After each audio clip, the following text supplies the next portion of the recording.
आज धेरै खुसीको क्षण हो। हामी पशु पंक्षी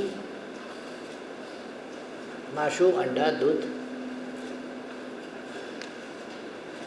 उत्पादनको क्षेत्रमा आत्मनिर्भर घोषणा गर्न पाएका छौँ।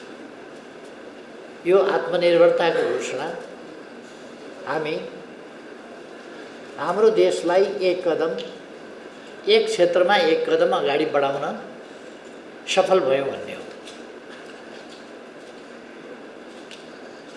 यस खुसियालीमा सबै नेपाली दिदीबहिनी दाजुभाइहरूलाई बधाई भन्न चाहन्छु। यो राष्ट्रिय खुसीको अवसर हो। यो उपलब्धि राष्ट्रिय उपलब्धि। यसमा योगदान कसैले बढी कसैले कम गरेको होला। कोही बढी त्यसमा केन्द्रित भएको होला, कोही नभएको होला। कोही त्यस व्यवसायमा होला, कोही नभएको होला, अरू व्यवसायमा होला। तर जो जहाँ भए पनि यो राष्ट्रिय सफलता हो। आज हामी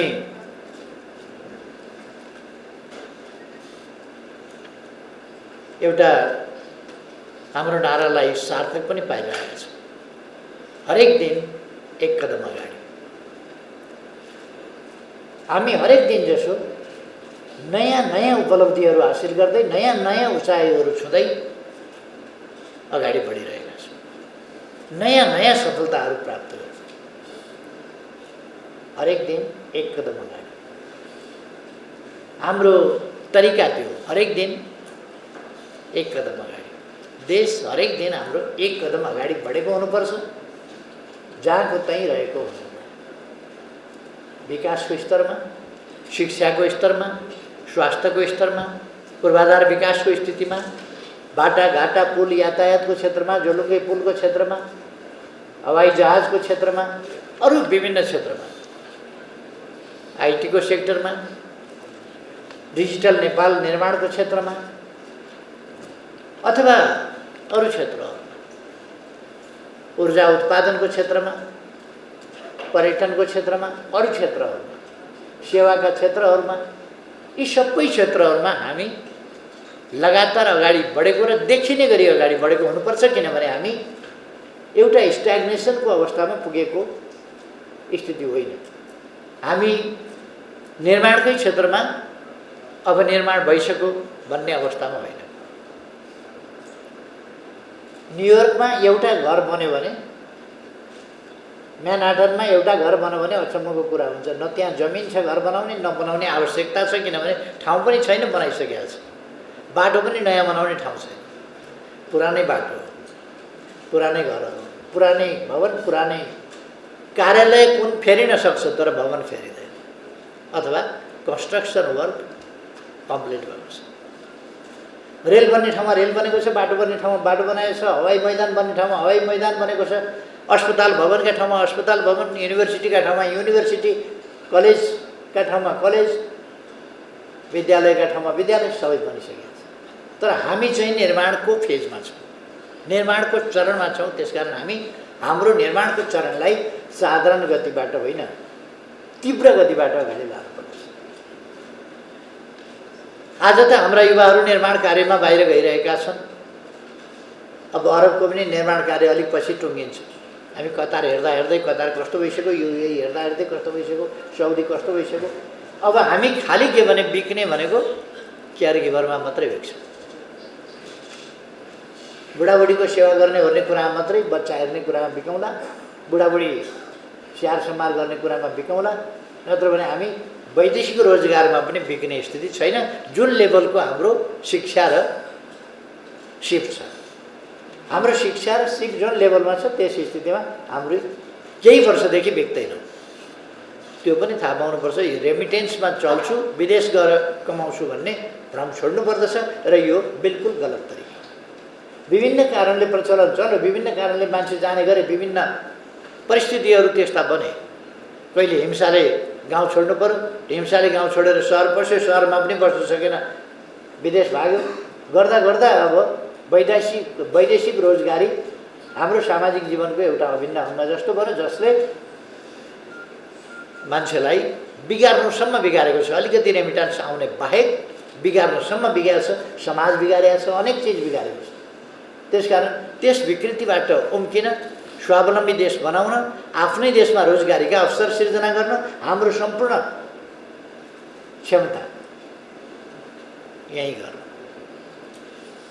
हामीले रोजगारीका अवसर सिर्जना गर्ने, हाम्रा उत्पादनका क्षेत्रहरू, उत्पादकत्व बढाउने, उत्पादनका क्षेत्रहरू बढाउने आवश्यकता छ। यस सन्दर्भमा आज हामीले केही महत्त्वपूर्ण कामहरू गर्यौँ, महत्त्वपूर्ण उपलब्धिको घोषणा गर्यौँ। पशुपन्छीका क्षेत्रमा, दुग्ध उत्पादनको क्षेत्रमा र आजैबाट धुलो दुध हामी बजारमा पुर्याउन थाल्यौँ।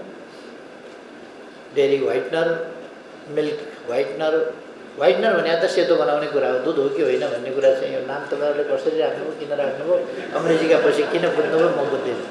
व्हाइटनर भने त सेतो बनाउने कुरा हो, यो सेतो बनाउने कुरा होइन, दुध हो नि। त्यस कारण पाउडर दुध, धुलो दुध, मेरो विचारमा यसलाई धुलो दुध भन्नुहोस्, कमसेकम मिल्क पाउडर भन्नुहोस्। व्हाइटनर भनेपछि मैला पत्ताहरू लाग्दैन, त्यो सेतो बनाउने रहेछ, सेतो बनाउने त रहेछ व्हाइटनर। चियामा हालेपछि सेतो बनाउँदो रहेछ। त्यस कारण यसलाई व्हाइटनर भन्ने गर्ला नि कसैले। हाम्रो अलिकति आफ्नो पना राखौँ। नेपालीमा लेख्दाखेरि धुलो दुध देखेको सबैले बुझ्छ। धुलो दुध एउटा दुध हुन्छ, गाई भैँसीबाट दुहेको दुध, त्यसलाई मेसिनले ड्राई गरेर ड्राई बनाएपछि धुलो हुन्छ। त्यसलाई धुलो बनाएपछि, सुक्खा बनाएपछि त्यो धुलो दुधमा परिणत हुन्छ। त्यही फरक हो। हामीले अर्को के पनि भने व्हाइटनर भन्दाखेरि विश्वास कति बन्छ जनतामा। हामीले जनतामा यो दुधै हो भन्ने कुरा चाहिँ विश्वास दिलाउनुपर्छ। यो दुधै हो, हामीले खालि सुकाएर धुलो बनाएको मात्रै हो। यसलाई प्रविधि प्रयोग गरेर यसलाई धुलोमा परिणत गर्यौँ हामीले झोल दुधलाई। खैर, यो डेरी व्हाइटनर भन्दा पनि धुलो दुध नै हो भन्ने मेरो विश्वास छ। यसको हामीले सुरुवात गर्यौँ आजबाट बजार पठाउने कुरा। मैले अस्ति पनि अलिकति भनेको थिएँ, यो बजार पठाउनसँगै हामीले यसको राख्ने कसरी, प्रयोग गर्ने कसरी भन्ने कुरा पनि अलिकति बताउनु जरुरी हुन्छ किसानहरूलाई, उपभोक्ताहरूलाई। ओसिलो ठाउँमा राखिदियो भने भरे डेरीलाई आरोप आउँछ, यो दुध त डल्ला परेको छ, यो दुध त गनाउँछ, यो दुध त कुहेको छ। यस्तो ओसिलो ठाउँमा लगेर राखिदियो भने अनि बिग्रिहाल्छ। अनि अलिकति पाल पारेर एकपल्ट चियामा हालो, अनि त्यसदेखि पछि 10 दिन चाहिँ ओसिलो ठाउँमा राखिदियो भने बिग्रिहाल्छ। त्यस कारण त्यो खोलेपछि लगातार खानुपर्छ त्यसलाई। त्यो खोलेर धेरै राख्ने होइन, लोभ गरेर राखेर काम छैन, बिग्रिहाल्छ। त्यस कारण फटाफट खानुपर्छ। यो दुध नै हो भन्ने कुरा मैले सोधेँ भने हाम्रो डाक्टर विमललाई सोधेँ, डाक्टर राजेन्द्र यादवलाई सोधेँ, उहाँहरूलाई सोधेँ यो दुध त हो नि होइन भनेर। हो, दुध हो भने व्हाइटनर किन भन्दैछ? हामी कहाँ ड्रिङ्क्सहरू धेरै आउँछ नि, इनर्जी ड्रिङ्क्स आदि। ड्रिङ्क्स नै अब पिएपछि त ड्रिङ्क्स भन्नै पर्यो, तर त्यस्तो इनर्जी पनि केही होइन, ड्रिङ्क्स पनि होइन। यस्तो इनर्जी ड्रिङ्क्स जस्तो नि, यो त त्यस्तो होइन नि। यो इनर्जी ड्रिङ्क्स जस्तो नक्ली कुरा होइन। यो रियल म्याङ्गो, रियल लिची, रियल के जाति भने जस्तो यो केमिकल फ्लेभर पनि होइन। यो त दुधै हो। यो हामीले उपभोक्तालाई बताउनुपर्छ, विश्वास दिलाउनुपर्छ, यो दुधै हो। त्यसकारण यसको प्रयोग र दुधको प्रयोगमा खासै फरक छैन। बरु दुध ढाडिन्छ, दुध त्यो ढाडिएपछि दुध चाहिँ नि राम्रो हुँदैन, तर यो चाहिँ ढाडिँदैन, सुक्खा हुन्छ। त्यसकारण ताजा बस्छ लामो समय। यो झोल दुधभन्दा प्रयोग गर्न सजिलो छ, किनभने यो अलिक लामो समय फाट्ला कि भन्ने पिर हुँदैन नि यसो। दुध त फाट्छ नि, अब गर्मी लागेपछि फाट्छ। त्यस कारण यो फाट्दैन, ओभानो ठाउँमा राख्नुपर्छ। त्यो हामीले अलिकति सिकाएर ओभानो ठाउँमा राख्नुहोस्, डल्ला पर्दैन, बिग्रिँदैन। खोलेर धेरै लामो समय नराख्नुहोस्, यसरी यति मात्रामा प्रयोग गर्नुहोस्। कहिले कहिले बच्चा बच्चीले मन परेपछि खुरुखुरु खाइदिन्छ, कति मात्रै खाना हुन्छ कति खाना हुँदैन त्यो कुरा पनि बताइदिन्छ। हामीले सचेत गराउन जरुरी छ त्यसको प्रयोगमा, नत्र भने त्यसप्रति असमझदारी बढ्न सक्छ, गलत बुझाइ हुनसक्छ। त्यो नहोस् भन्ने कुरालाई पनि हामीले ध्यान दिनुपर्छ। त्यसले फेरि जनताको स्वास्थ्यमा पनि तलमाथि नपारोस्, त्यसमा पनि हामीले ध्यान दिनु जरुरी छ। हामीले डेयरी प्रोडक्ट्सका जस्तो अब अलिकति खपत होला कि मलाई राम्रो थाहा छैन। अहिले हाम्रो दुग्ध उत्पादन बढ्ता भएर बसिराखेको छ, घिउ स्टकमा बसिराखेको छ, दुध बढी भइराखेको छ।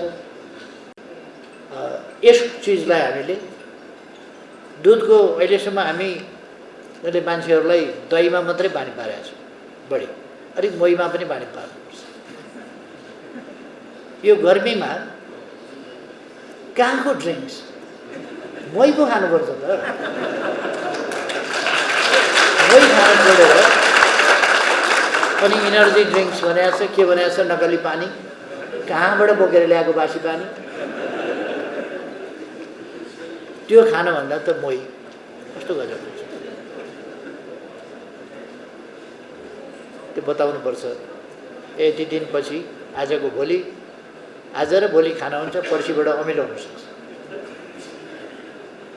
त्यसकारण त्यसलाई चाहिँ ल्याएपछि फ्रिजमा राखिदिने र निकालेर खाने। फ्रिजमा राख्यो भनेदेखि 2-4 दिनलाई केही फरक पर्दैन, राम्रै हुन्छ। त्यो कुरा हामीले चाहिँ बताउनुपर्छ, बानी पार्नुपर्छ। खाने मोही हो नि, मोहीमा जुन तागत हुन्छ, जुन तत्त्वहरू मोहीमा हुन्छ, त्यो कहाँ हुन्छ अरू ड्रिङ्क्समा। त्यस कारण त्यो हामीले बानी पार्ने। दुध धेरै हुँदैन, खालि हामीले कसरी त्यसको खपत बढाउन सक्छौँ। मैले भनेको छु डेयरी प्रोडक्ट्स धेर भयो भने एकातिर त पाउडर बनाउनुहोस्, यहाँ खपत हुँदैन भने निर्यात गरौँ। त्यो पनि हुँदैन भनेदेखि चक्लेट किन स्विजरल्यान्डले मात्रै बेच्ने, किन चाहिँ हामी उसमा बेल्जियम जाँदाखेरि बेल्जियमको चक्लेट, स्विजरल्यान्डको चक्लेट, हिमालयन चक्लेट किन नबनाउने, अन्नपूर्ण चक्लेट किन नबनाउने, माछापुछाइ चक्लेट किन नबनाउने, धौलागिरी चक्लेट किन नबनाउने, फेवा चक्लेट किन नबनाउने। ब्रान्ड हुन्छ नि त, बेगनास चक्लेट, अर्को विभिन्न नामहरू दिन सकिन्छ नि। हाम्रो फोक्सुन्डो चक्लेट यस्तो नाम दिन सकिन्छ, कञ्चनजङ्घा दिन सकिन्छ, अर्को दिन सकिन्छ, अर्को दिन सकिन्छ, एभरेस्ट चक्लेट दिन सकिन्छ। अनि त्यसमा हामीले बताउन सक्छौँ। त्यसको एउटा पुस्तिका राख्दिउँ, हाम्रो डेयरी प्रोडक्ट्स, हाम्रा डेयरी प्रोडक्ट्सका विशेषताहरू, हाम्रो चौरीको दुध, चौरीको दुधबाट बनेको चिजबिजहरू, त्यसबाट बनेको चिज, त्यसलाई हामीले भनौँ, च्याङ्ग्राको मासुलाई भनौँ, यो जडीबुटी खाएको औषधीय गुण भएको मासु, दुध, दुग्ध उत्पादन हो। त्यसकारण यसको मूल्य अलिक महँगो पर्छ भनेर बेच्यौँ। यो महँगो छ किनभने यो औषधीय गुण भएको छ। 2-4 दिन खाइएर त्यसपछि तिमीलाई अलिकति एनर्जी आएन भने हामीलाई भन्छ, किन हाम्रो यसमा त औषधीय गुण छ। त्यो साँचो कुरा हो, हामीले झुट बोलेको छैन, औषधीय गुण छ त्यसमा। मुस्ताङको च्याङ्ग्रा काठमाडौँ आइपुग्न भ्याउँछ, पोखराले ज्याप पार्छ बाटैमा। दसैँ तिहारमा काठमाडौँमा मुस्ताङको च्याङ्ग्रा आउन पाउँछ, मनाङतिर आउँछ, मुस्ताङबाट आउँछ च्याङ्ग्रा, आउन पाउँदैन किनभने उतै बाटामै दमौलीको पुल त चढ्दैन त्यो, उतै खबर। किनभने त्यसमा औषधीय गुण छ भन्ने मान्छेलाई थाहा भइसक्यो।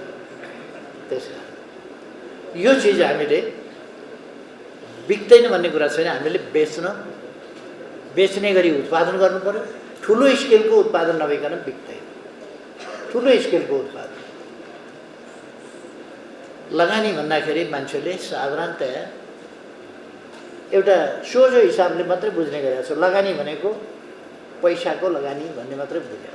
पैसाको लगानी मात्रै गरेर हुन्छ र? श्रमको लगानी त्यत्तिकै चाहियो, प्रविधिको लगानी त्यत्तिकै चाहियो। रकम, श्रम, प्रविधि, तीनटै चिजको लगानी चाहियो। त्यसको सन्तुलन चाहियो। पैसा मात्रै खन्याएर हुने भए त पैसा लगेर बारीको बारीमा डोकाका डोका बोराका बोरा सारे पनि केही हुन्छ? त्यहाँ त श्रम चाहियो र प्रविधि चाहियो। यसका निम्ति हामीले वैदेशिक लगानी भनेको त्यसका दुई तीनवटा यही तीनवटै पक्ष छ यसमा। एउटा रकमको लगानी, त्यो कृषि क्षेत्रको लगानी भनेको एउटा फ्याक्ट्री यहाँ बनायो, चकलेट फ्याक्ट्री यहाँ बनायो, हाम्रो धेरै हुने दुधमा यहाँ चकलेट फ्याक्ट्री बनायो, त्यो चकलेट चाहिँ 75% बाहिर निर्यात गर्नुपर्छ। अनि चकलेट फ्याक्ट्री बनाएर बाहिर 75% निर्यात गर्यो भने हाम्रो दुध बिक्री भयो, किसानले पशुपालन गर्न पाए, दुध बेच्न पाए, उसले चकलेट बनायो, बाहिर पठायो, 25% चाहियो भने हामी प्रयोग गर्छौँ, त्यो पनि बेच्न पाइन्छ, बाहिरै पठाउन पाइन्छ।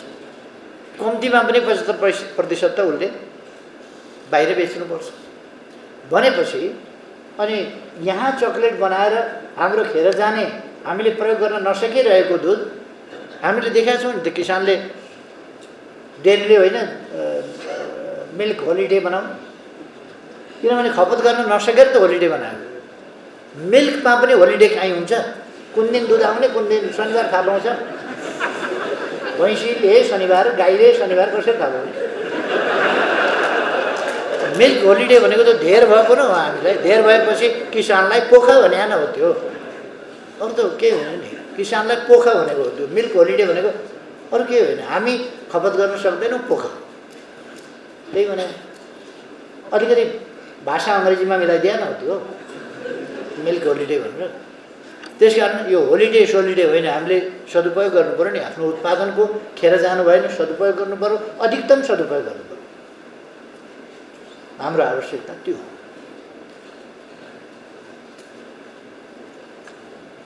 आज हामीले लोगो पनि बनाएका छौँ। अब यस लोगोले गर्दा हुन त अब नेपालमा हडतालको आवश्यकता छैन, तर पनि मान्छेलाई कहिले कहिले झोक चलो आफूले भने जस्तो भएन भने श्रीमतीसँग झगडा गरेर आउँछ, बाहिर आएर सडक जाम गरिदिन्छ। पार्टीमा झगडा गर्छ, बाहिर गएर सडक जाम गर्छ। अब यस्तो देशमा चाहिँ कति बेर सडक जाम हुन्छ त भन्न सकिने स्थिति भएन। अब यो लोगो भएपछि कमसेकम गाईले दुध बोकेर आयो है भन्ने लोगो त्यो देखिएपछि एकपल्ट लोगो देखाइदियो हुन्थ्यो। गुड, यो गाईले दुध बोकेको छ। थोपा थोपा सङ्कलन गरेर, थोपाको पनि सङ्केत छ, थोपा थोपा सङ्कलन गरेर थैलै बोकेको छ गाईले।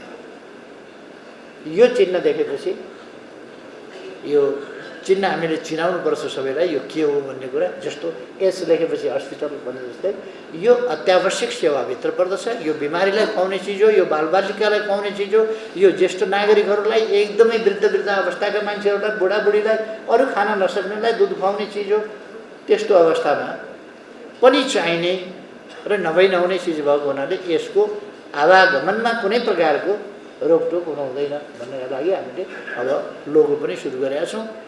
यसको आइडियाका लागि र यसको रचनाका लागि म फेरि पनि धन्यवाद भन्न चाहन्छु। यो धेरै राम्रो काम गर्नुभएको छ। गभर्मेन्ट र सरकार र निजी क्षेत्रको सहकार्यको एउटा नमुना हो यो क्षेत्र।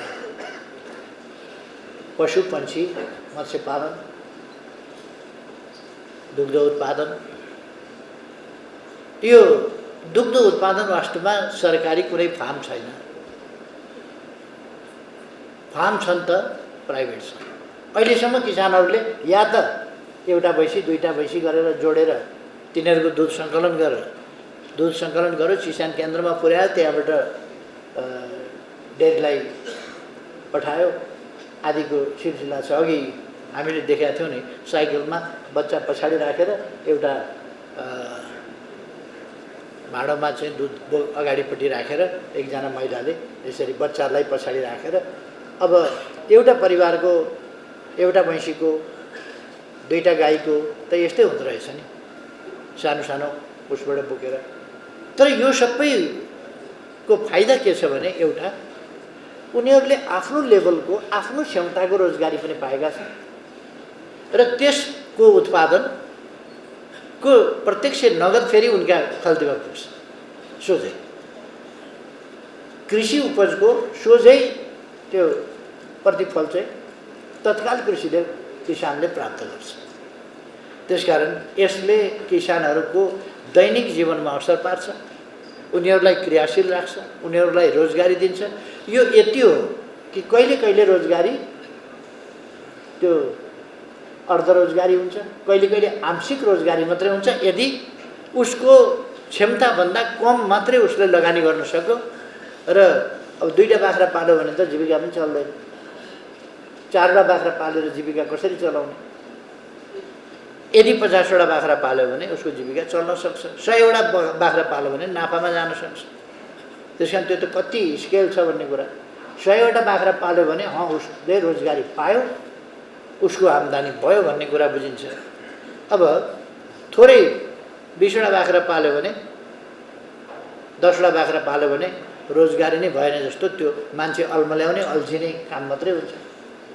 20वटा पाल्यो भने अल्प रोजगार हुन्छ, 30वटा 35वटा बाख्रा पाल्यो भने अलिकति आंशिक रोजगारी होला अथवा अर्धरोजगारी होला। अलिक 50भन्दा माथि पाल्न पायो भने अलिकति रोजगारीको स्थितिमा र आम्दानी उसको सरप्लसमा, उसको बचतमा जाला आम्दानी। त्यसो भएको हुनाले हामीले आम्दानीलाई बचतमा जाने गरी, किसानको आम्दानीलाई बचतमा जाने गरी किसानलाई प्रेरित गर्दाखेरि, बताउँदाखेरि, सहयोग गर्दाखेरि उसको काम, उसको परिश्रमबाट आम्दानी भएको आम्दानी या प्रतिफल बचतको स्तरमा पुग्ने गरी कमसेकम उसलाई हामीले गर्ने मद्दत त्यसमा जानु पर्यो, बचतको स्थितिमा पुर्याउने। त्यसै गरेर हाम्रा फ्याक्ट्रीहरू, हाम्रा पोल्ट्रीहरू, हाम्रा फार्महरू, यिनीहरू पनि बचतको स्थितिमा जानु पर्यो, ब्रेक इभन भन्दा बचतको स्थितिमा जानु पर्यो, तब मात्रै तिनीहरू सस्टेन गर्न सक्छ। यदि बचतको स्थितिमा गएन भने त घाटा बेहोरेर त कति दिन घाटा बेहोर्न सक्छ उसले? 2 दिन, 4 दिन, 15 दिन, महिना दिन। त्यसभन्दा पछि त घाटा बेहोरेर त सक्दैन, घाटा बेहोर्नै सक्दैन। कसैले धान्न नसक्ने कुरा भइदिन्छ कहिले कहिले, उसले धान्न सक्ने खालको चाहिँ व्यवहारबाट, कारोबारबाट सुरु गर्नुपर्छ र त्यसलाई बढाउँदै लिएर जाने, बचत गराउँदै लिएर जाने र बढाउँदै लिएर जाने नीति हामीले अख्तियार गर्नुपर्छ र बचतमा पुर्याउने। बिमा, वैज्ञानिक ढङ्गले बिमा गर्ने र कृषि बिमाको प्रिमियमलाई कम गर्ने। म ब्याङ्कहरूलाई पनि आग्रह गर्न चाहन्छु, कृषि बिमाको प्रिमियमलाई कम गर्नुहोस्। किनभने अब किन महँगो गर्छ, प्रिमियम किन बढी गर्छ? बिस्तारै सरकारले प्रिमियममा दिने सब्सिडी हटाउँदै लान्छ। प्रिमियममा सब्सिडी दिइरहनु पर्ने विषय होइन। किन? मुनाफा ब्याङ्कले कमाउँछ, उसले कमाउँछ नि, बिमा कम्पनीले कमाउँछ भने फाइदा उसले कमाइरहने, अनि सब्सिडी किसानका नाउँमा सरकारले हालिदिनु पर्ने, फाइदा उसले कमाइरहने किन गर्नुपर्ने थियो? त्यसकारण बिमाको प्रिमियम किसानले तिर्न सक्ने गरी घटाउनुपर्छ। र अर्को कुरा के छ भने व्यापक बिमालाई विस्तार गरेपछि घाटा पर्दैन। सानो स्केलमा बिमा गर्नु भने घाटा पर्न सक्छ। जम्मा एउटा केराबारीको बिमा गर्नुभयो भने त्यसमा हुरी चलेर त्यो ढल्यो भनेदेखि त बिमा कम्पनी एउटा मात्रैमा बिमा गरेको छ भने त त्यो प्रिमियम मात्रै खाउँला भन्नु त कसरी हुन्छ? त्यसको अफिस पनि मेन्टेन नहोला। त्यसकारण उसले केरा खेती कति छ, कतिमा बिमा गर्ने त्यो हेर्नु पर्यो र हामीले यस्तो चिजको यति उत्पादन गर्नु पर्यो जहाँ बिमा कम्पनी आकर्षित हुन सकोस्। अब बिमाले एउटा मात्रै वस्तु त आकर्षित गर्दैन, एउटा मात्रै मात्र बिमा गर्ने होइन, उसले धानमा गर्छ, गहुँमा गर्छ, मकैमा गर्छ, फलफुलमा गर्छ, आँपमा गर्छ, लिचीमा गर्छ, सबै चिजमा गर्छ, पशुमा गर्छ, पन्छीमा गर्छ। यो सबैमा गऱ्यो भने केही ठाउँ नोक्सान परेर तिर्न परे पनि बाँकी ठाउँको प्रिमियमले उसलाई मुनाफामै लान्छ। त्यसकारण बिमा कम्पनीहरूले बिमा क्षेत्रको विस्तार गर्नु पर्यो, बिमकहरूको विस्तार गर्नु पर्यो, सङ्ख्या विस्तार गर्नु पर्यो र प्रिमियम घटाउनु पर्यो र किसानहरूलाई प्रिमियम दिनु पर्यो यदि क्षति भयो भने। अथवा कृषि क्षेत्र सुरक्षित र सम्मानित, आकर्षक, लाभदायी हुनु पर्यो। सुरक्षित, सम्मानित, फलदायी, लाभदायी, आकर्षित यो हुनु पर्यो। आकर्षक क्षेत्र हुनु पर्यो, त्यहाँ मान्छे आकर्षित हुन सकोस्। सुरक्षित भएन भने आकर्षण कसरी हुन्छ?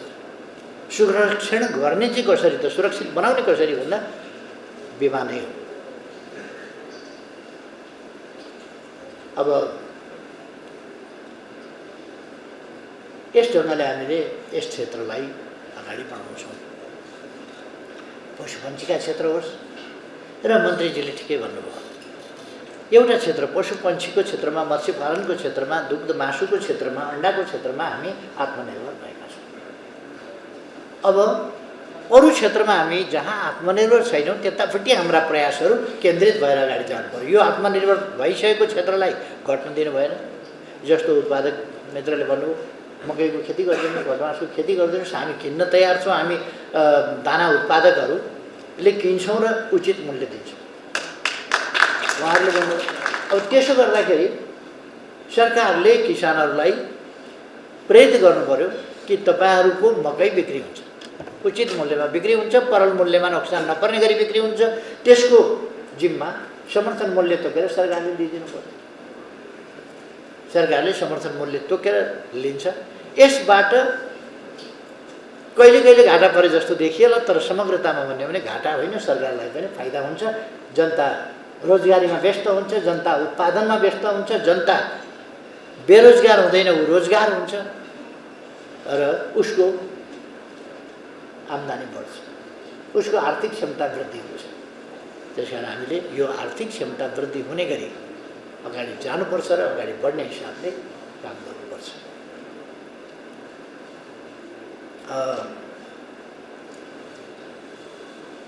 हामी अब फलफुलको क्षेत्रमा, खाद्य वस्तुको क्षेत्रमा, यो कृषि क्षेत्रमा हामी आत्मनिर्भर हुनु छ भने हामीले रासायनिक मलको कारखाना नेपालमा खोल्ने भनेका छौँ। त्यसको विधिवत प्रक्रिया अगाडि बढाउन सकेका छैनौँ। केही निकट भविष्यमा हामी कृषि मलको अथवा रासायनिक मलको, प्राङ्गारिक मलको, के मलका कारखानाहरू कुन कुन लेभलमा हुन्छ त्यसको हिसाब गरेर नेपालमै मल कारखाना खोल्ने र एउटा सबभन्दा हामीलाई सजिलो हुने कुरा विद्युतबाट मल कारखाना, यस सम्बन्धमा छलफल भइरहेको छ। हामी महँगो पर्छ भने पनि केही छैन, एउटा प्रोजेक्ट नै हामी डेडिकेटेड गरिदिन सक्छौँ मल कारखानाका लागि। प्रोजेक्ट नै डेडिकेटेड गरिदिएपछि त्यसमा नाफा नोक्सान भन्ने कुरा भएन, त्यो प्रोजेक्ट सञ्चालन गरेर मल कारखानाका लागि खपत गर्ने। त्यसो भनेपछि हामीले बाहिरबाट आउने, हामी थर्मलको गर्दै गर्दैनौँ, एटमिक थर्मल त्यतापट्टि पनि हामी कुनै हालतमा जाँदैनौँ, त्यो दुर्घटनाको ठुलो खतराको कुरा हुन्छ। अर्को हामी कोल आदि इत्यादि थर्मलमा पनि जाँदैनौँ, भुस कोल आदि इत्यादिका थर्मलहरू यस्तामा पनि जाँदैनौँ। र अर्को हामीले अब ग्यासबाट निर्माण गर्ने, ग्यासबाट चाहिँ पैदा गर्ने, ग्यासको प्रयोगबाट जाने, त्यस कुरामा एउटा बाध्यताको स्थिति त्यसमा देखिन्छ। मल कारखाना सबभन्दा सजिलोसँग हुने त्यसैमा हो र अस्ट्रेलिया, जर्मनी जस्ता देशहरूले पनि इलेक्ट्रिसिटीबाट चाहिँ त्यति फाइदा नहुने अथवा त्यो बहुतै गाह्रो पर्ने, महँगो पर्ने देखेर उनीहरूले नै गर्न सकिरहेका छैनन् भन्ने कुराहरू छ। त्यो हामी नयाँ प्रविधिबाट केही हुनसक्छ कि त्यसलाई हाइड्रोजन उत्पादन गरेर पानी अक्सिजन र हाइड्रोजन छुट्याएर हाइड्रोजनको प्रयोगबाट गर्न सक्छौँ कि यदि हामीले डेडिकेटेड लाइन दिँदा। किन हामीसँग यत्रो विद्युत छ, एकपल्ट खर्च हुन्छ, त्यसपछि सधैँका लागि हामीसँग आत्मनिर्भरताको बाटोमा हामी जान्छौँ, विद्युतको सेक्टरमा, अरू सेक्टरमा र कृषि मलको क्षेत्रमा जान्छौँ। अरू मल उत्पादनतर्फ कृषि मन्त्रालयले मल उत्पादनतर्फ पनि किसानहरूलाई तालिम दिन जरुरी छ।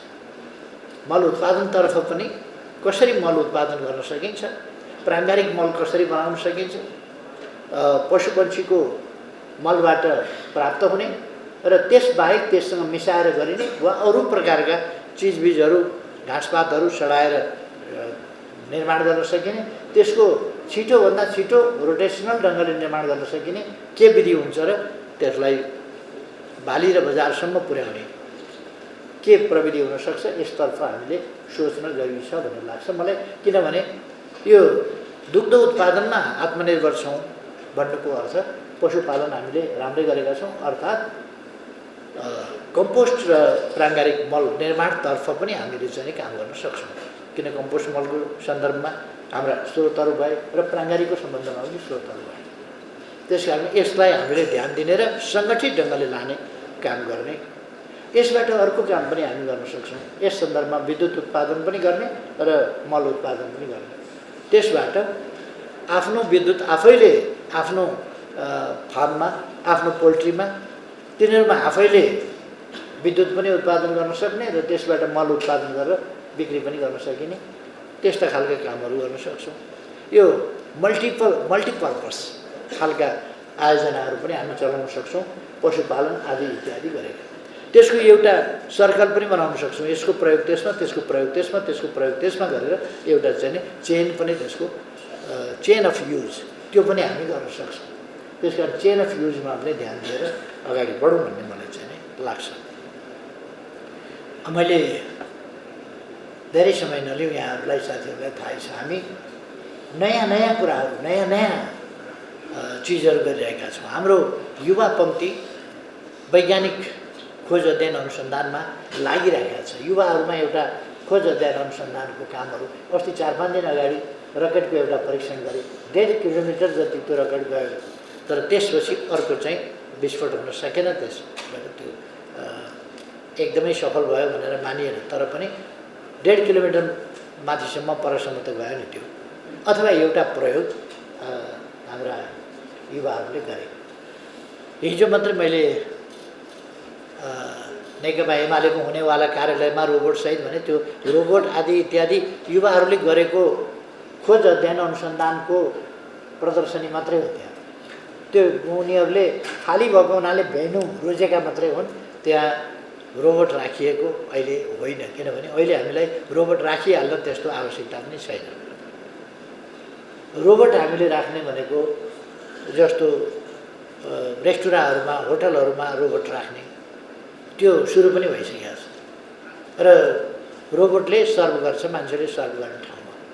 यो जब खोस्यो भन्ने एउटा कुरा छ। अर्को कुरा के भने यो वैज्ञानिक प्रगतिको कुरा हो। मान्छे कहिले पनि बेरोजगार हुँदैन। रोबोटले चिया बाँड्ने खोस्यो, रोबोट उत्पादन गर्ने त खोसिया छैन नि त। रोबोट उत्पादन गर्नु पर्यो नि। रोबोटलाई खनाउने नि खेत, रोबोटलाई जोताउने नि बारी। अनि मेरो चाहिँ हलो खोजिदियो त्यसले, किन भने त्यो बनाउने त्यसले गर्छ। त्यसकारण यो जब खोसिन्छ भन्ने चिन्ता लिनु पर्दैन क्या। त्यसकारण उसको खानेकुरा र हाम्रो खानेकुरा फरक पर्छ। हाम्रो खाना पनि खोज्दैन त्यसले त ब्याट्री खाने हो, बिजुली खाने हो। हाम्रो खाना पनि खोज्दैन, हाम्रो नाना पनि खोज्दैन, खालि हामीले त्यसलाई प्रयोग गर्ने। त्यसकारण यो विज्ञानको प्रविधिबाट औद्योगिकरण हुँदाखेरि रोजगारी खोसियो, किसानहरू जमिनबाट विस्थापित भए भन्ने कुरा। जमिनमा हुँदा चाहिँ उनीहरूको हालत के थियो? अर्को भूमिपति थियो, उनीहरू चाहिँ काम गर्ने मेसिन मात्रै थिए, उत्पादन गर्ने मेसिन मात्रै थिए। त्यसबाट दखल हुनु नदखल हुनुमा उनीहरूको जीवनमा के, उनीहरूलाई के दिन्थ्यो त? उनीहरू दासको रूपमा काम गराइन्थ्यो। त्यहाँ के पाउँथ्यो उनीहरूले भने काम गर्नका लागि मान्छे चाहिन्थ्यो, त्यो मान्छे बचाउनका लागि उसले खाना दिन्थ्यो, त्यति थियो बाँच्ने।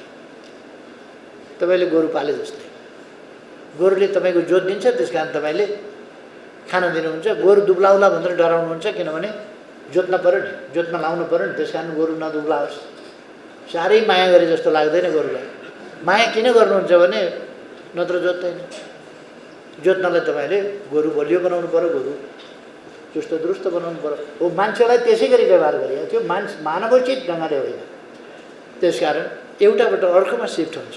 हामी कृषि क्षेत्रमा जुन लगभग 2/3 65% पपुलेसन चाहिँ त्यसमा इन्गेज छ अथवा त्यसमाथि निर्भर छ, त्यो पपुलेसनलाई अन्त सिफ्ट गराउन चाहन्छ। कृषिमा त्यत्रो पपुलेसन, यो कृषिबाट पपुलेसन अन्त सिफ्ट गराइयो भनेर डराउनु पर्ने आवश्यकता छैन। उत्पादन धेरै वृद्धि गर्छौँ हामी। उत्पादन डबल गर्दा मान्छे 65%बाट लगभग 25% 30%मा राखेर अरूतिर विस्थापित गर्छौँ। किन त्यसलाई आधुनिकीकरण गर्छौँ, मसिनीकरण गर्छौँ। आधुनिकीकरण गरेपछि, मसिनीकरण गरेपछि मान्छे त्यति नै अल्मलिनु पर्ने छैन। अर्को अल्प रोजगारी कृषिमा आंशिक रोजगारी, अल्प रोजगारी, त्यस्तो स्थितिबाट पूर्ण रोजगारी, उपलब्धि पूर्ण रोजगारी, आधुनिक प्रविधि प्रयोगसहितको रोजगारी र प्रतिफल दिने खालको, बचत गर्ने खालको रोजगारी त्यहाँ सिर्जना गर्छ। रोजगारी त्यहाँ दिएको छ भनेको छ, 2टा बाख्रा पालेको छ भनेको छ, यत्रो एउटा सुरको बारी छ, 2 माना तेल हुन्छ, तेल लगायो भने 2 माना तेलले के गर्नु? एउटा फिरिङ्गे भन्ने हुन्छ अचार खाने, पाटाभरि बारीको पाटोभरि लगायो भनेदेखि 2 माना आउँदैन। अनि त्यो फिरिङ्गे लगाएर के गर्नु? रोजगारी पायो, 2 माना फिरिङ्गे उमार्यो। अनि जमिनसँगको नाता भनेर के गर्नुहुन्छ? जमिनसँगको नाता तोडेर पनि तपाईँले अर्को ठाउँमा उसलाई राम्रो खालको काम दिन सक्नुहुन्छ नि। त्यसकारण हामीलाई उसको कामको बचत चाहियो। उसको कामबाट आएको आम्दानी बचतको स्थितिमा पुग्नु पर्यो, सेभिङ्समा हामीलाई चाहिएको थियो। त्यसकारण यो पेसासँगै सम्बन्धित हुनुपर्छ भन्ने त्यो कुरा होइन। त्यो पेसासँग भए पनि ठिक छ, त्यो पेसा छोडेर अर्को पेसामा जानु पऱ्यो भने ठिक छ।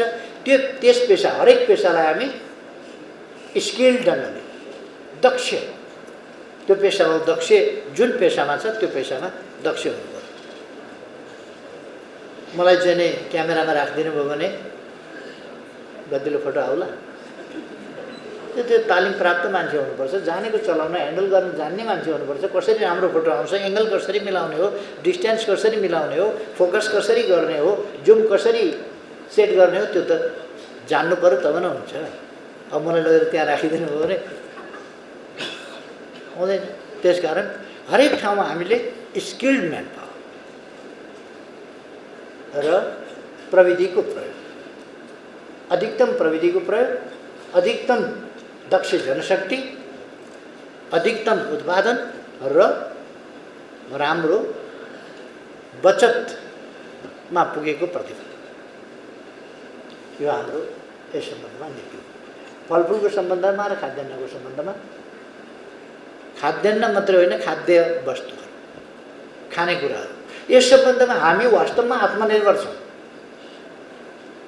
हामी आत्मनिर्भर छौँ, तर आनी बानी आदिको कारणले हामी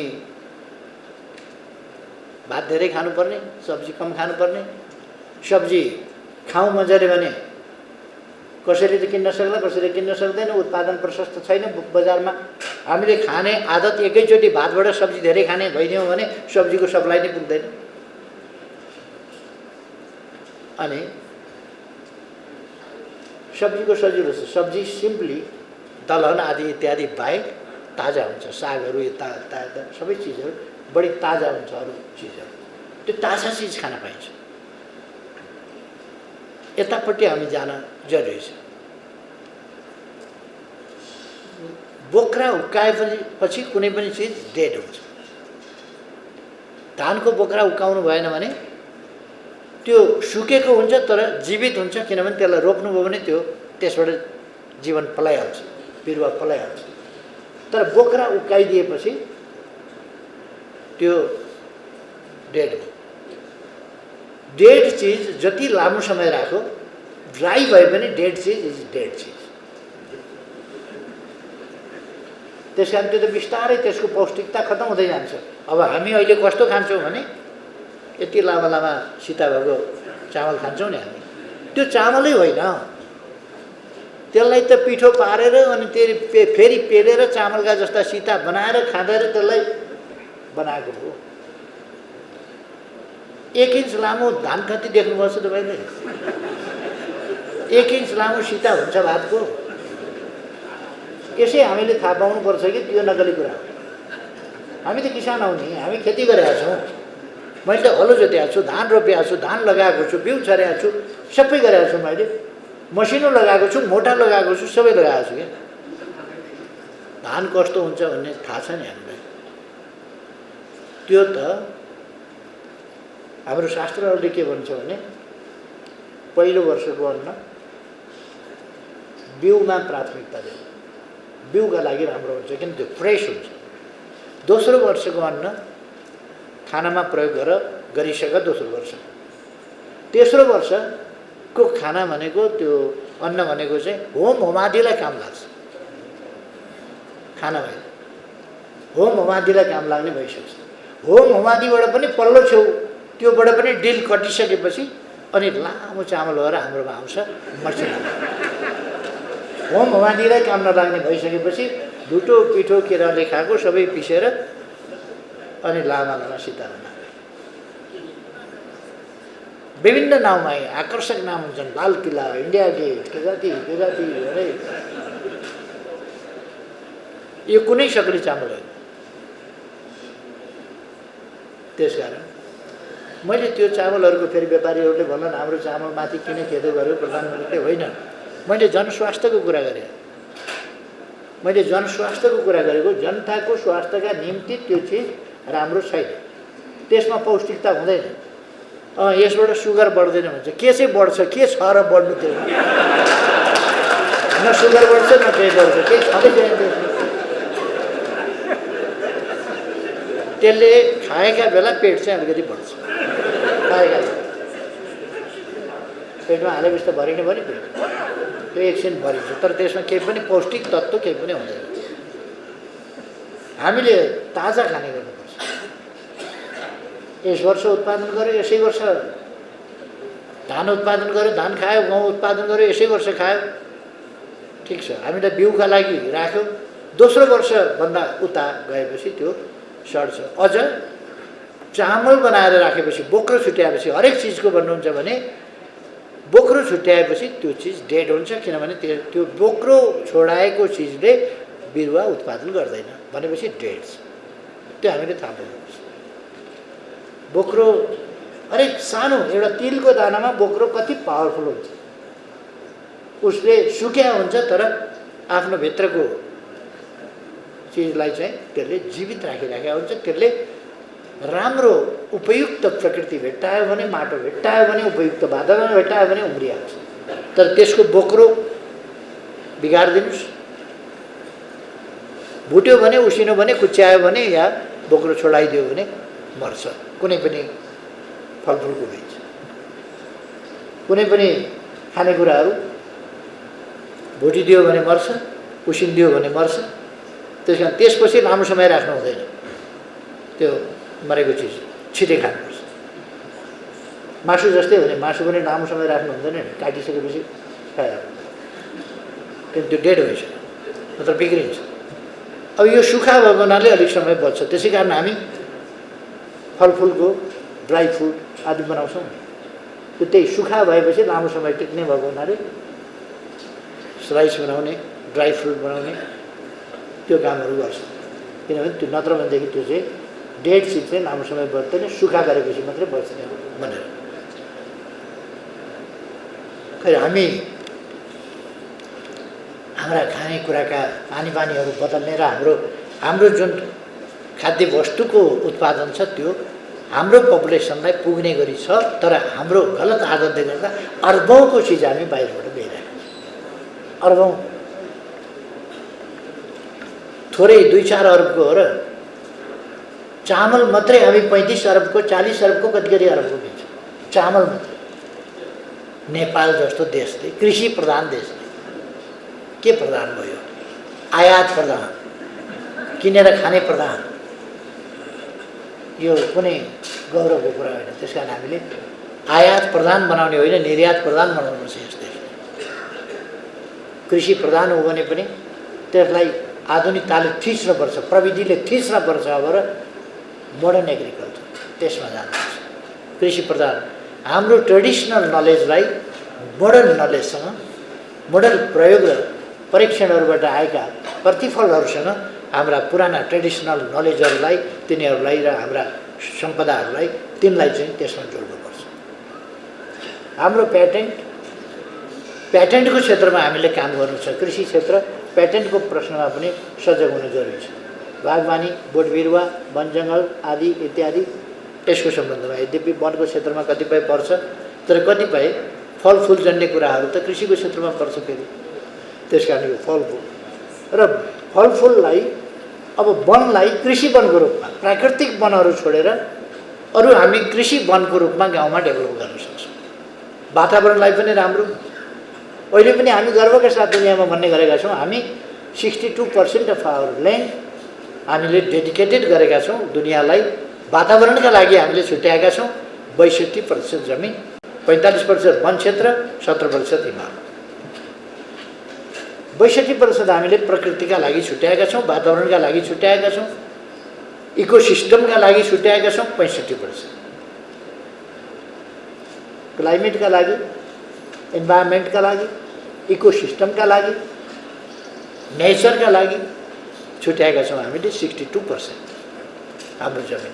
गर्वका साथ भन्छौँ त्यो प्रतिशत हामी उत्पादनमूलक ढङ्गले बढाउन सक्छौँ। अझै भन्न सक्छौँ कि हामी फलफुल खेती टम्म लगाएर हामीले 50% हाम्रो जमिन चाहिँ वृक्ष वनका लागि समर्पित गरेका छौँ भन्न सक्छौँ। त्यो कृषि वन हुन सक्छ। आँपको वन, कटहरको वन, लिचीको वन, अर्काको वन, यस्ता वनहरू, जामुनाको फडेरको वन, जामुनाको वन। कलेजोको अर्को दबाई नै गर्नु खोज्नु पर्दैन। जामुन भयो वर्षमा एक सिजन फल्छ, एक सिजन मजाले खायो भनेदेखि अर्को सिजनसम्मलाई कलेजो ढुक्कले बस्छ, त्यो जामुन पर्खेर बस्छ। यस्ता औषधीय गुण भएका चिजहरू हाम्रा फलफुलहरू हुन्छन् भने बेच्दाखेरि हामीले लेखिदिने त्यसमा कलेजोको मजबुतीका लागि, कलेजोको स्वास्थ्यका लागि यो खाऊ। मान्छेले थाहा पाउनु पऱ्यो नि, हामीले बताइदिने यो यसमा यो चिज छ। यसरी एनिमिया छ, रक्त अल्पता छ भने जामुन खाऊ, फडिर खाऊ, के खाऊ। रक्त अल्पता हुँदैन जामुन खाएर। खै हामी कृषि वन लगाउन सक्छौँ। वनलाई कृषि, कृषिलाई वन। फलफुल खेतीलाई वनको रूपमा प्रयोग गर्न सक्छौँ। त्यसकारण हामी यी विभिन्न पक्षहरूमा रचनात्मक ढङ्गले सोच्ने र योजना बनाउने र त्यो योजनाको साथ अगाडि बढ्ने काम गर्छौँ। हाम्रा पञ्चवर्षीय योजनाहरू हामीले मोटामोटी बनाएका छौँ, तर तिनीहरूमा हामीले अद्यावधिकरण गर्दै जानुपर्छ र हाम्रा वार्षिक कार्यक्रमहरूमा तिनलाई अद्यावधिकरण गर्दै जानुपर्छ। त्यति बेलाका कन्सेप्ट हुन्। हरेक दिन कन्सेप्ट डेभलप हुन्छ। 5 वर्षपछिसम्मका लागि हामीले जुन प्रोजेक्ट बनाएका छौँ त्यो प्रोजेक्ट 5 वर्षपछिसम्मलाई चाहिँ यथावत काम लाग्दैन, किनभने 5 वर्षसम्ममा आजको विज्ञान र प्रविधिले अनेक कुरा दिइसकेको हुन्छ। त्यसकारण हामीले त्यसमा कतिपय संशोधन गर्नुपर्ने हुन्छ, कतिपय परिमार्जन गर्नुपर्ने हुन्छ, कतिपय सच्याएर अगाडि बढ्नुपर्ने हुन्छ। थुप्रै समय गइसक्यो, अब धेरै समय लाग्यो। साथीहरू जो राम्रो काम गरेर सम्मानित हुनुभएको छ, म साथीहरूलाई धेरै धेरै बधाई भन्न चाहन्छु। तपाईँहरूलाई शुभकामना भन्न चाहन्छु। तपाईँहरूका काम, तपाईँहरू दृष्टान्त योग्य बन्नुहोस्, तपाईँहरूबाट अरूले सिक्न सकुन्, तपाईँहरूलाई पछ्याउन सकुन्, तपाईँहरूलाई पछ्याउँदै आफूले पनि उन्नति गर्न सकुन्। हाम्रो समाजमा अलिकति ईर्ष्या डाहा गर्ने खालको बानी छ। ईर्ष्या डाहा होइन, स्वस्थ प्रतिस्पर्धा गरौँ। उहाँहरू पुरस्कृत भएकोबाट अरूले पनि सिक्यो। पुरस्कृत हुने उहाँहरूले मात्रै जिम्मा ल्याएको छैन, उहाँहरू पुरस्कृत हुनुभयो, अरूले पनि पुरस्कृत हुन पाइन्छ। राम्रो काम गर्दै जाउँ, अझ ठुल्ठुला कामहरू गर्दै जाउँ। आज पुरस्कृत थोरै साथीहरू हुनुभयो, त्यो त पुरस्कृत गर्ने सरकारको क्षमताले थोरै हुनुभयो होला। सरकारको क्षमताको कमीले गर्दा अरू थुप्रै साथीहरू पुरस्कार योग्य साथीहरू हुनुहुन्छ। तर अझै धेरै हरेक व्यक्ति प्रशंसनीय, उदाहरणीय, पुरस्कार योग्य व्यक्तिको रूपमा हामी विकास गर्नुपर्छ। हाम्रा कामहरू प्रशंसनीय, पुरस्कार योग्य हुनुपर्छ र त्यसले देशलाई ठुलो कन्ट्रिब्युसन गरेको हुनुपर्छ, योगदान गरेको हुनुपर्छ। यस दिशामा हामी अग्रसर हौँ र सरकारले यस सन्दर्भमा नर्सरी कहाँ कति लगाउनुपर्छ, पहिलेबाट यो भूगोलमा, यो हावापानीमा यो नर्सरी लगाउने यति। त्यसकारण त्यो वृक्षारोपणको योजना साथ नर्सरी लगाउने र नर्सरी अनुदान दिनुहुन्छ भने बिरुवा अनुदान दिनुहोस्। बिरुवा अनुदान दिँदाखेरि हेरविचार पुरा हुँदैन। त्यसकारण 500 बिरुवा, 500 पर्ने बिरुवा छ भने 10 रुपियाँ लिएर बेच्नुहोस्। बाँकी अनुदान भयो। 10 रुपियाँ पनि परेन भने चाहिँ फेरि मान्छेले हुर्काउँछ भन्न सकिँदैन। बाख्राले खाएको हेरिरहन्छ। अनुदानमा आएको त हो नि भनेर बाख्राले टुप्पो खाइराखेको हुन्छ, उसले हेरिराख्छ क्या। बाख्रो अनुदानमा आएको होइन। त्यसकारण किनेका बाख्राले अनुदानको बिरुवा चिरिप्प खाँदाखेरि के फरक पर्यो? यो धेरै हिसाब किताब गर्दैन, सोझो हिसाब किताब गर्छ क्या। त्यसकारण त्यस कुराबाट बचेर मात्रै अनुदान दिने, अनुदान दिँदा दुरुपयोग हुने गरी अनुदान दिनु, अपनत्व बोध हुने गरी मात्रै। तपाईँले सब्सिडी दिँदा 100% नदिनुहोस्। 100% दिनुभयो भने उल्फाको धन हुन्छ। उल्फाको धन फुपाजुको श्राद्ध, त्यो नहोस् भन्ने कुरामा ध्यान राख्नुपर्छ र सब्सिडी दिँदाखेरि प्राइस घटाएर सब्सिडी दिने, योजनाबद्ध ढङ्गले नर्सरी किसानहरूलाई। अब हामीले अस्ति भर्खरै डिजिटल सोयल म्यापिङ गरिसकेका छ। त्यसले यस्तो सर्वे गरेर रिजल्ट ल्याइसकेको छ, नापिसकेको छ कि कुनै पनि ठाउँबाट हामी कहाँको जमिन कस्तो छ भनेर देशको कुनै पनि भागबाट तत्काल मन्त्रालय अथवा कृषि अनुसन्धान परिषद तिनीहरूमा सोधेर तत्काल उसको आफ्नो ठाउँको माटो कस्तो छ, के बाली लगाउँछ र के बाली लगाउनका लागि कुन कुन मल कति हाल्नुपर्छ भनेर उसले चाहिँ बुझ्छ, जान्न सक्छ, त्यसको सुझाव पाउन सक्छ। मन्त्रालयले वा कृषि अनुसन्धान परिषदले त्यस सम्बन्धमा जानकारी गराउँछ। यो फेसिलिटी, यो सुविधा हामीले डेभलप गरिसकेका छौँ। दक्षिण एसियामा कसैले पनि गरेका छैन। हामी एकपछि अर्को कीर्तिमान हासिल गर्दै गएका छौँ, कामलाई तीव्रता दिँदै गएका छौँ। मैले भने निको पर्सि काठमाडौँमा मेलम्चीको पानी धारामा हामी छोड्दैछौँ। यो शुभारम्भ हो। यो तीव्रता नल्याएको भएदेखि 27 वर्ष भएका थियो, अर्को 27 वर्ष मेलम्चीको पानी भन्दै एक पुस्ता बित्यो भयो। हामी पनि मेलम्चीको पानी भन्दै जान्थ्यौँ। अब त्यस्तो होइन। हामीले भनेर जाने होइन, गरेर देखाउने गरी काम गर्नुपर्छ। अहिले त्यसले हामीले मेलम्चीको पानी अस्ति सुन्दरी जल खसाल्यौँ, बागमती सफा गऱ्यौँ, बागमतीमा कुदायौँ। कृष्णप्रसाद भट्टराईजीले बाटा सफा गर्छु भन्नुभएको थियो। बाटा सफा गर्ने गरी त त्यहाँको पानी त के हुन्छ र? खानै अर्को सेकेन्ड फेजको हामी कार्यक्रम सुरु गर्दैछौँ। त्यो आएपछि खानाका लागि अलिक पुग्छ अथवा हाम्रो घरेलु प्रयोगका लागि अलिक पुग्छ। बाटै पखाल्न गरी अलिक भइसकेका छैन। बाटा पखाल्न त हामी पखालिरहेका छौँ, तर अरू नै हिसाबले पखालिरहेका छौँ अहिले, र त्यो पानी पनि त्यति पर्याप्त छैन। तर हामी 15 गतेबाट मेलम्चीको पानी धारामा वितरण गर्न प्रारम्भ गर्दैछौँ। त्यो सम्माननीय राष्ट्रपतिले टुटी खोलेर सुरु गर्नुहुनेछ। एउटा नयाँ काम हामीले कम्प्लिट गरेका छौँ। यस्ता थुप्रै कामहरू कहिले हामीले साउथ एसियामै कसैले नगरेको डिजिटल सोयल म्यापिङ गरेका छौँ, कहिले के गरेका छौँ। अब केही क्षेत्रमा आत्मनिर्भर भएका छौँ, अरू क्षेत्रहरूमा आत्मनिर्भर हुँदै जान्छौँ। यो कृषि क्षेत्रमा मात्रै होइन, पशुपालनका क्षेत्रमा मात्रै होइन, हामी अरू क्षेत्रमा अहिले ह्याप्पिनेस इन्डेक्समा साउथ एसियामा नेपाल सबभन्दा अगाडि परेको छ। ह्याप्पिनेस इन्डेक्समा हामीलाई यस बिचमा कोभिड-19ले निकै दुःख दियो, तर हाम्रो नीति सही नीति थियो। हामीले जुन नीति लियौँ कि जनताको जीवन पहिलो कुरा, जनताको जीवन बचाउने कुरामा ध्यान दियौँ। कतिपय देशले, कतिपय सरकारले, कतिपय नेताहरूले के भन्यो, होइन अर्थतन्त्रमा ध्यान दियौँ। मान्छे नै सिद्धिएपछि अर्थतन्त्र, तपाईँ कसका लागि अर्थतन्त्र, केका लागि अर्थतन्त्र? कोभिड सरिसकेपछि उद्योग कसरी चल्छ? कोभिडको महामारी फैलिएपछि उद्योग कसरी चल्छ? केही दिन उद्योग रोकेर पनि जनताको जीवन बचायो भने फेरि उद्योग चल्छ। तर उद्योग चलाइराख्ने भन्यो भने त्यो यस्तो आक्रान्त हुन्छ कि त्यो अझ लामो समय जीवनको पनि बर्बादी, सबै चिजको। त्यसै कारण हामीले रोक्न सक्यौँ, रोकथाम गर्न सक्यौँ। अब फेरि अर्को लहर बढ्ला कि धेरैवटा देशमा सेकेन्ड थर्ड वेभहरू आइरहेको छ। भारतमा दिनको 50,000 माथि गइरहेको छ कोभिड-19 को सङ्क्रमण। त्यसो भएको हुनाले हामी पनि सतर्क हुनु जरुरी छ। हामी सतर्क हौँ, यसका अनुशासनहरू पालना गर्नुपर्ने कुराहरू पालना गरौँ। सरकारका निर्देश आदेशहरू जुन मन्त्रालयहरूले दिन्छन् ती कुराहरू सरकारले केही त्यसबाट फाइदा पाउने होइन, नाफा पाउने होइन, त्यो जनताको जीवन रक्षाका लागि गरे हो।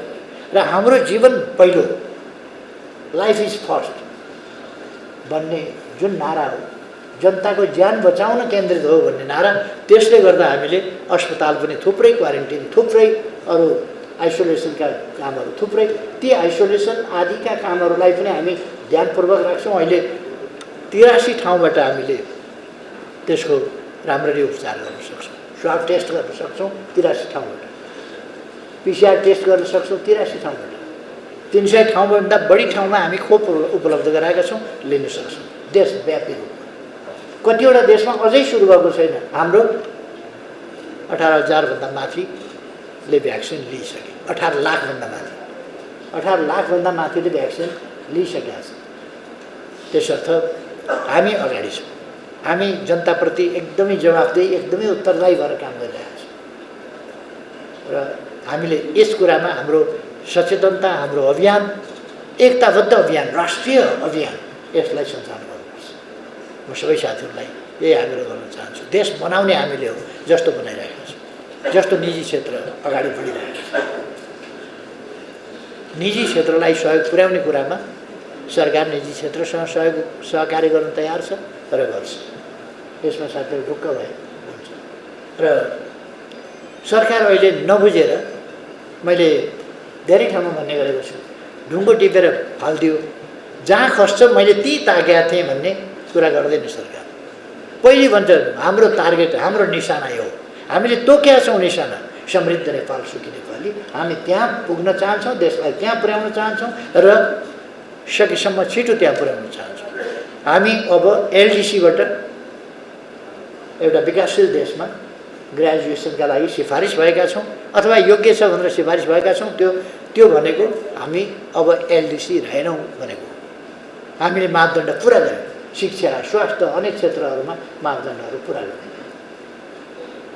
17 मुख्य टार्गेट र 169 उप टार्गेटहरू, तिनीहरू मिट गर्ने सन्दर्भमा अब दिगो विकासका ती मापदण्डहरू पुरा गर्ने सन्दर्भमा पनि हामीले थुप्रै मापदण्डहरू 17वटा मध्ये 14वटा टार्गेट जस्तो हामीले चाहिँ मिट गरिसकेका छौँ।